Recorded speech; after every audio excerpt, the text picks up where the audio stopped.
하늘의 문을 여소서 이곳을 주목하소서. 성도 여러분 안녕하십니까? 목요일 밤입니다. 우리 또 가정 예배하면서 하나님 앞에 나아갑니다. 찬송합니다.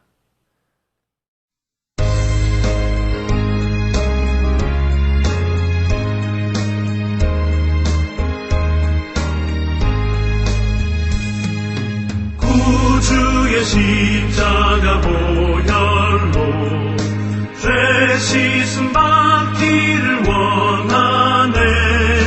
내 죄를 씻으신 주 이름 찬송합시다.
오늘 본문의 말씀은 이사야 21장 11절로 12절의 말씀입니다.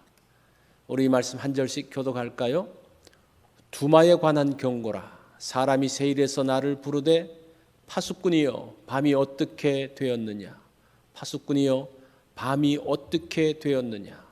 파수꾼이 이르되 아침이 오나니 밤도 오리라. 네가 물으려거든 물으라. 너희는 돌아올지니라 하더라. 오늘 말씀의 제목은 아침이 오고 밤이 오고입니다. 아침이 오고 밤이 온다는 말은 두마의 미래를 말하는 심판의 말씀입니다. 이 두마라는 것은 에돔을 이야기하죠. 에돔을 두마라고 말할 때 두마의 뜻은 침묵, 정적, 쓸쓸함을 이야기합니다. 이것이 이 단어가 두마라는 단어가 에돔 족속을 가장 잘 보여주는 단어라는 겁니다. 에서의 후손인 에돔은 사해의 남쪽 세일 땅에 거했습니다. 이 세일 땅은 아주 높은 곳, 바위가 많은 험준한 산악에 살았습니다. 그렇기 때문에 에돔은 자신의 지형을 무기로 계속 이스라엘과 대치하고 있었습니다. 결국 다윗 때가 되어져서 정복되고 조공을 바치게 됩니다. 솔로몬 때에는 에돔이 다시 이스라엘에게서 독립을 하게 되죠. 이스라엘이 남북으로 나누어지고 난 다음에 다시 힘을 얻으면서 남쪽 유다와 대치하게 됩니다. 당시 대부분의 나라들처럼 에돔은 바벨론에 의해서 멸망당하게 됩니다. 자, 그 에돔이 신약 시대에 가면 다시 살아나게 됩니다. 헤롯의 가문이 로마의 힘을 얻고 이스라엘을 다스리는 총독이 됩니다. 그러다가 나중에 분봉왕으로서 이스라엘 전체를 다스리게 됩니다. 팔레스타인 지역을 계속 다스리려고 했지만 로마가 예루살렘을 정복한 때와 비슷한 시기에 결국 에돔도 멸망하게 됩니다. 자, 에돔은 원래 아브라함의 후손으로서 이스라엘과는 형제 나라였습니다. 그런데 언제나 에돔은 이스라엘을 대적하는 자리에 섰댔습니다.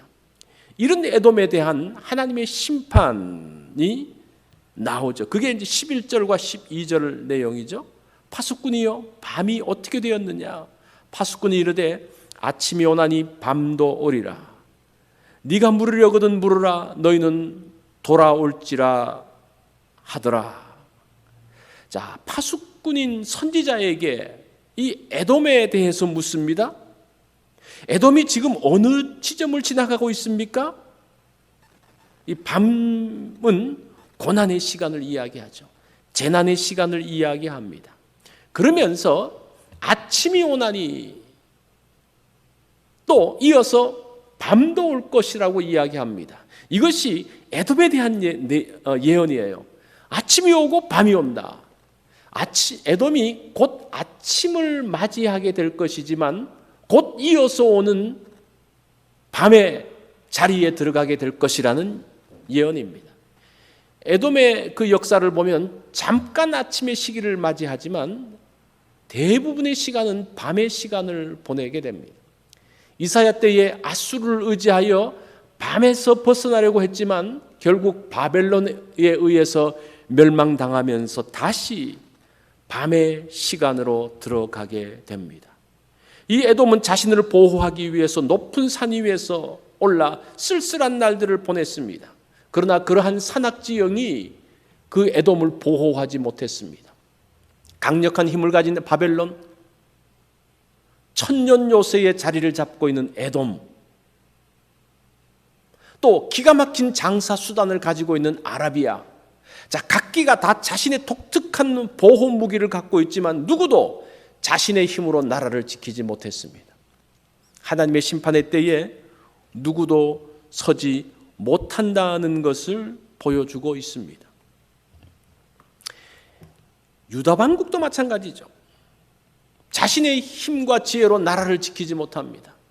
주변의 나라와 힘을 합한다고 해서 그 나라가 안전하지 못합니다. 자신의 힘으로 어둠을 몰아내고 아침을 오게 하지 못한다는 거예요. 잠깐은 자신의 힘으로 잠깐은 아침을 오게 할 수 있지만 곧 이어서 밤이 찾아오게 됩니다. 자, 누구도 이런 시간의 흐름을 거스릴 수 없습니다. 아침이 오면 밤이 금세 다가오죠. 태양빛이 세상을 밝히지만 금세 어두움이 다가옵니다. 이것이 세상의 흐름이고 이것이 이제까지의 나라들의 역사라고 말합니다. 아침을 잡아둘 수가 없습니다. 빛을 잡아둘 수가 없습니다. 그런데 성경을 보면요, 하나님은 태양을 머무르게 하시는 분입니다. 여호수아의 전쟁 때 일어났던 일이죠. 히스기야 때에는 태양 그림자를 뒤로 물리신 하나님의 손길을 봅니다. 하나님은 빛을 잡아두십니다. 자, 또 예수님은 빛이시라고 말씀합니다.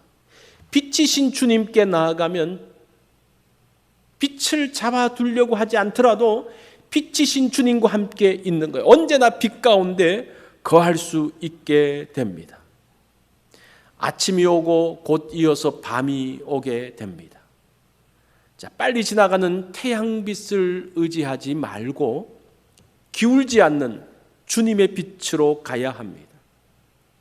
기울어지는 아수르나 바벨론을 의지하지 말고 영원하신 또 영원히 빛이신 주님과 함께 있어야 합니다. 그럴 때에 우리는 사라지지 않는 영원한 빛 가운데 거하게 됩니다. 우리 또 이 말씀을 한번 적용을 해볼까요? 나의 아침은 영원할까요? 여러분들이 지금 아침에 살고 있더라도 영원히 그 아침이 유지될까요? 해는 계속 움직이고 세상도 계속 움직이고 있습니다. 지나가는 빛이 아닌 영원한 빛 가운데 있기를 원합니다. 세상의 흐름이 아닌 주님과 함께 있기를 원합니다. 자, 오늘 우리가 빛이신 주님께 나아가기 위해서 내가 내려놓아야 할, 내가 의지하는 것은 무엇입니까? 오늘 그것을 한번 생각을 해보고 그것을 한번 내려놓는 그런 시간을 가지면 좋겠습니다. 자, 오늘 목요일 기도 제목입니다. 연로하고 약한 성도들을 위해서 기도하는 날입니다. 가족들을 위해서 기도하고 친척들과 친구들을 위해서 기도하는 날입니다.